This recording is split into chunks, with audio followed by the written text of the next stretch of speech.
Sir 19 साल शासन के बाद अगर ये स्थिति रहे सुशासन बाबू की सरकार में, तो नहीं लगता है कि इस मामले में, बाढ़ के मामले में खास करके नीतीश कुमार फेल हो गए हैं? सवाल तो उठेगा। अब वेट करने का समय नहीं है, क्योंकि भाई जब केंद्र सरकार भी पैसा दे रही है तो स्वाभाविक है आपको बढ़ के काम करना पड़ेगा। वैशाली में विकास है, हाजीपुर में विकास है, बख्तियारपुर में विकास है। बख्तियारपुर से 6 किलोमीटर गंगा पार करके जो गांव है वहां विकास नहीं है। जिन कर्मचारियों को उसमें लगना है, जिन पदाधिकारियों को उनको लगना है, और अगर उस पर ध्यान नहीं देते साहब, तो ये बहुत बड़ा अपराध है। जिस बिहार में बड़े बड़े अस्पताल बनाने का, एम्स बनाने का, स्वास्थ्य सुविधाएं घर घर पहुंचाने का दावा किया जा रहा हो, वहां लोग किराने के दुकान से अगर दवाई खरीद के खाएं, क्या कहिए? कि बाढ़ में जो हमारे वहां लोग रहते हैं उनका मेडिकल के लिए क्या व्यवस्था करनी पड़ेगी? नाव रखना पड़ेगा, मेडिकल टीम तैयार रखनी पड़ेगी, दवाइयां रखनी पड़ेगी कि उनको वहां मिल जाए। कि मुख्यमंत्री जो है थके हुए नेता हैं, थके हुए मुख्यमंत्री है, उनसे बिहार नहीं संभल रहा है, अब उनको खुद ही छोड़ देना चाहिए। आपको भी लगता है? आज 75 साल हो गए देश को आजाद हुए जी, और चाहे वो केंद्र सरकार हो, राज्य सरकार हो, सिर्फ ये कह के नहीं हट सकती है कि सर ये तो क्या करें, नेपाल से ही आ जाता है। देखिए, इस बार बिहार में औसत से कम बारिश हुई, बावजूद इसके गंगा समेत कई नदियां जो हैं उफान पे हैं। कई जिलों में बाढ़ की स्थिति है और लोग परेशान हैं, पूरा जनजीवन अस्त व्यस्त है। वो भी इस समय में जब बिहार के मुख्यमंत्री नीतीश कुमार हैं, सुशासन की सरकार है और नीतीश कुमार विकास पुरुष कहे जाते हैं। जनता परेशान है, विपक्ष लगातार आरोप लगा रही है। तमाम मुद्दों पर बात करने के लिए हमारे साथ पूर्व केंद्रीय मंत्री आरसीपी सिंह जी हैं। सर, सबसे पहले तो स्वागत है आपका। बहुत बहुत धन्यवाद जी। सुशासन की सरकार है, विकास पुरुष मुख्यमंत्री हैं, उसके बावजूद बाढ़ग्रस्त क्षेत्रों में स्थिति विकट है। देखिए, बिहार के लिए बहुत बड़ी चुनौती है, जो खास करके हमारे उत्तर बिहार के 22 जिले हैं, वो प्रतिवर्ष बाढ़ से प्रभावित होते हैं। बिहार में कम भी बारिश हो, लेकिन अगर नेपाल में या उसके इलाके में कहीं बारिश बहुत होती है तो नदियां सारी उधर से ही आती हैं, तो उसके चलते पूरी की पूरी विभीषिका को झेलना पड़ता है बिहार का। ऊपर से भी देखिए, जब गंगा आ रही है, जितना सोन का आ रहा है, कहीं भी अगर फ्लडिंग की स्थिति ऊपर होती है तो अंत में सारा मार जो है वो बिहार को झेलना पड़ता है। और आपने जिस बात की चर्चा की, नीतीश बाबू का इसमें बहुत स्पष्ट मत शुरू से मैं उनके साथ रहा हूं कि भाई इसका परमानेंट सोल्यूशन होना चाहिए। और मुझे ये जानकर बड़ी प्रसन्नता हुई कि भाई इस बार जो वित्त मंत्री जी ने बजट पेश किया, उसमें बिहार में बाढ़ की विभीषिका को कम करने के लिए जो स्ट्रक्चर के, परमानेंट स्ट्रक्चर का निर्माण होना है, उसके लिए धन का आवंटन किया। साथ ही और भी जिस प्रकार की भी सहायता हो सकती है उसकी भी चर्चा बजट में की गई। और बिहार सरकार भी इस बात को अच्छी तरह से जानती है कि प्रतिवर्ष ये बात होती है, तो इनके यहाँ बजट भी रहता है, साथ ही साथ उसको हम लोग कहते हैं उसका एसओपी बना हुआ है और उसके प्रोटोकॉल भी निर्धारित हैं।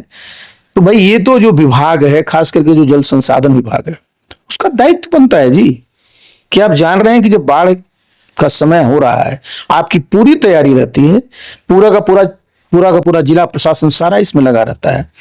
जब संसाधन के बारे में मुख्यमंत्री जी ने एक बार नहीं कई बार कहा है कि आपदा पीड़ितों का जो राज्य का राजकोष है उस पर प्रथम अधिकार है, तो जब संसाधन की भी कमी नहीं है, पूरा का पूरा उसका सब व्यवस्था किया हुआ है, तो भाई ये तो जितने भी पदाधिकारी हैं या जो भी हमारा वो मंत्रालय है, जो अपना जो विभाग है जल संसाधन का, उसकी जिम्मेवारी बनती है ना कि भाई आप जो है, जो भी जब ये समझिए बाढ़ की बात आती है तो लोगों को रेस्क्यू करना है, जब बाढ़ से प्रभावित हो गए तो उनके बीच रिलीफ बांटना है, जब बाढ़ कम जाएगा तो फिर से अपना जीवन यापन करके उनको जो है रिहेबिलिटेट करना है, उसकी सारी व्यवस्था सब बनाया हुआ है।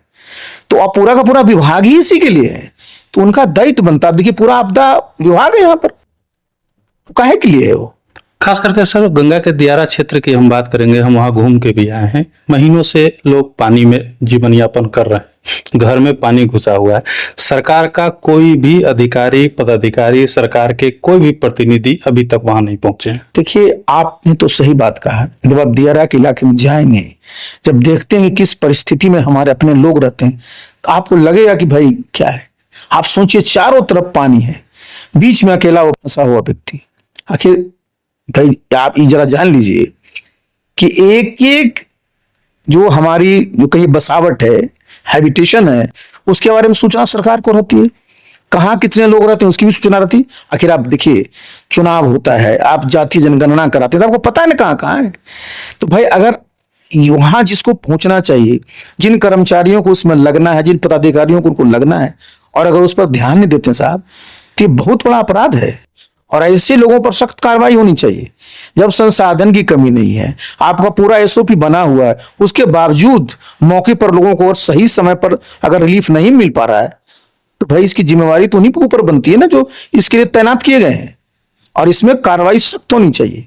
आप सालों तक मुख्यमंत्री नीतीश कुमार के साथ काम कर चुके हैं, बड़े बड़े विकास के दावे किए जा रहे हैं, लेकिन अगर दियारा क्षेत्र की बात करें तो वहां पे 25-25 किलोमीटर तक कोई अस्पताल नहीं है। लोग किराना का दुकान से सर्दी खांसी बुखार की दवाई खरीद के खाते हैं। जिस बिहार में बड़े बड़े अस्पताल बनाने का, एम्स बनाने का, स्वास्थ्य सुविधाएं घर घर पहुंचाने का दावा किया जा रहा हो, वहां लोग किराने के दुकान से अगर दवाई खरीद के खाएं, क्या कहिएगा? देखिए, सिर्फ दियारा का नहीं है, मैं बहुत इलाके में जाता हूँ। दियारा तो नाम ही है दियारा, कि जहाँ की 3-4 महीना पानी भरा रहता है। अगर कोई स्ट्रक्चर आप बनाते हैं तो उसके हिसाब से सोच करके बनाना पड़ता है। दियारे के लोगों की तो सही में बहुत बड़ी समस्या है, और जो आप जिसका जिक्र कर रहे हो तो और भी गंभीर। लेकिन बहुत सारे ऐसे इलाके हैं आज भी, आप छोड़ दीजिए, हमारा गांव तो सड़क पर है जी, हमारे गांव से 2 किलोमीटर पर समझिए अस्पताल है, लेकिन हमारे गांव में किसी की तबीयत खराब होती है तो अस्पताल जाता है। वो गांव में दुकान में गया, आजकल तो सब जानता है कि अच्छा सर्दी हो गया तो ये दवा ले लो, वो है तो ये दवा ले लो। दुकान में उसके यहाँ खास देखता है कि साहब एक्सपायर किया हुआ नहीं है, सब ले लेता है। देखिए, ये जो हम लोगों की जो जुगाड़ टेक्नोलॉजी है ना बिहार में, देखिए एक बात समझना बहुत जरूरी है, ये जो जुगाड़ टेक्नोलॉजी हमारे लोगों की है, और उसके चलते अपने लोग, माने समझिए विकट परिस्थिति में भी, बहुत खराब परिस्थिति में भी अपने को बचा ले पाते हैं। हमने देखा है सर, नाव से गर्भवती महिलाएं 10-15 किलोमीटर की यात्रा करके बख्तियारपुर इलाज करने जाती हैं, वैशाली आती हैं, हाजीपुर आती हैं। वैशाली में विकास है, हाजीपुर में विकास है, बख्तियारपुर में विकास है। बख्तियारपुर से 6 किलोमीटर गंगा पार करके जो गांव है वहां विकास नहीं है। यही तो मैं बता रहा हूं कि तो अपने लोगों का जीवन देखिए ना भाई, वो महिला तो सलूट करने लायक है कि भाई जिनकी जो इस विपरीत परिस्थिति में भी अपना काम करते हुए भी भाई किस प्रकार की परेशानियों को झेल कर करके वो ऐसी जगह पर जा रही हैं जहां कि उसका इलाज हो पाता है। ये सही बात है। देखिए, आज की तारीख में कितना मोबाइल टीम होता है भाई। जब वो नाव से आ सकती है तो क्या सरकार की टीम नाव से नहीं जा सकती है? और सरकार की टीम नाव से जाती है। ये जो आप जरा जान लीजिए, रिलीफ में क्या क्या होता है। रिलीफ में सिर्फ अनाज ही नहीं बढ़ता है, दवाइयां भी बढ़ती है, लोग बीमार हैं उनका भी इलाज करना होता है। और जब कोसी की बड़ी भारी त्रासदी हुई थी तो जब परमानेंट वहां पर व्यवस्था लोगों किया गया था तो बच्चों को पढ़ने की भी व्यवस्था कराई गई थी, आंगनवाड़ी के लोग भी उसमें काम करते थे। तो आपने जो कहा ना कि भाई वो नाव से आ रही हैं, देखिए यही तो है, जनता को आना पड़ रहा है आपके अस्पताल में इस विपरीत परिस्थिति में। चाहिए क्या? आपको पता है कि बाढ़ में जो हमारे वहां लोग रहते हैं उनका मेडिकल के लिए क्या व्यवस्था करनी पड़ेगी? नाव रखना पड़ेगा, मेडिकल टीम तैयार रखनी पड़ेगी, दवाइयां रखनी पड़ेगी कि उनको वहां मिल जाए। और ये सब व्यवस्था है, मैं बता दूं, अगर पता करिएगा तो पूरा का पूरा सब प्रोजेक्ट बना हुआ होगा, लेकिन मिल नहीं रही है ना। यही तो मैं बता रहा हूं, दिक्कत ही है ना। जब तक मॉनिटरिंग नहीं होती है ना, जब तक अनुश्रवण नहीं होता है, जब मॉनिटरिंग करिएगा तब ना कि भाई ठीक है, इतना जो हमारा जो पूरा का पूरा जो दियारा का इलाका है, बाढ़ में इस बार कैसे वहां पर जब पानी आ जाएगा तो जो वहां बाढ़ पीड़ित होंगे, बाढ़ में घिरे होंगे, उनके पास मेडिकल सुविधा कैसे मिलेगी? बताओ, कहां कहां कितने नाव की व्यवस्था किया है, कहां से दवाइयां ले जानी है, कई और चीजें जाना है, कहां से डॉक्टर को ले जाना है। ये तो बाढ़ में जो रिलीफ का हिस्सा है मेडिकल असिस्टेंस।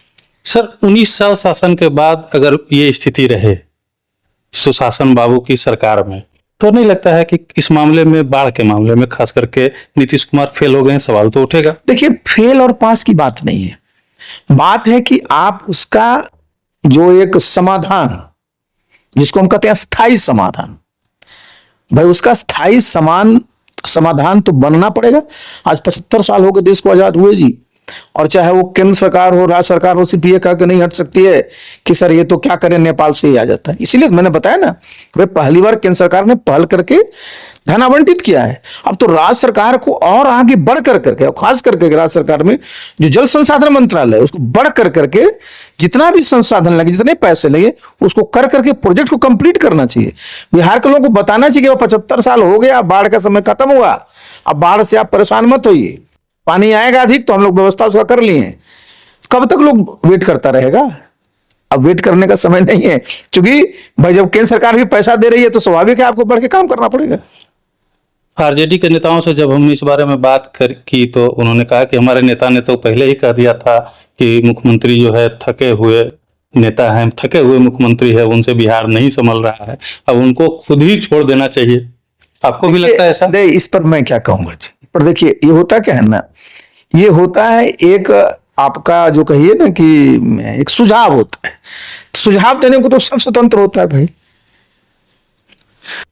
चलिए देखिए, आरसीपी सिंह जी ने साफ तौर पे कहा है कि ऐसा कुछ नहीं है, बिहार में विकास हो रहा है और मुख्यमंत्री नीतीश कुमार की लगातार ये इच्छा रही है कि बाढ़ से लोगों को निजात मिले। हालांकि ये और बात है कि लोगों तक सुविधाएं नहीं पहुंच पा रही है, इसके लिए इन्होंने कहा कि उसके लिए सरकारी अधिकारी और कर्मचारी जिम्मेदार हैं। बाद बाकी आप क्या सोचते हैं कमेंट बॉक्स में जरूर बताइएगा। देखते रहिए मगही न्यूज़।